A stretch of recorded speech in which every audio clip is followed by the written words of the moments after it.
Қайырлы күн достар. Бүгін қараөрік пен сарыөрікті араластырып, сиропта сақтайтын рецепт түрін дайындайтын боламыз. Әуелі шағын шыны ыдыстарды жуып тазалап, ішіне қараөрік пен сарыөрікті араластырып орналастырамыз.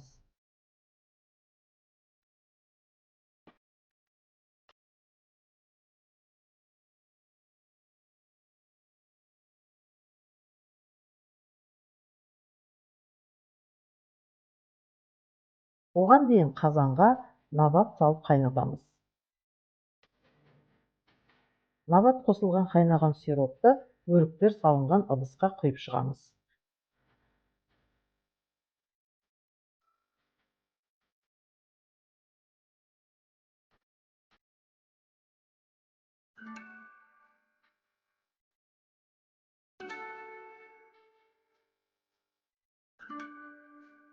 Қақпағын жауып, суығанша қойып қоямыз. Салқындаған соң тоңазытқышқа саламыз. Міне достар, өте керемет, өріктердің дәмі өзгермей сақталады.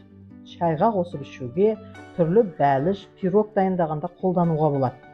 Міндетті түрде жасап көріңіздер. Каналыма жазылып лайк қоюды, комментарий жазуды ұмытпаңыздар.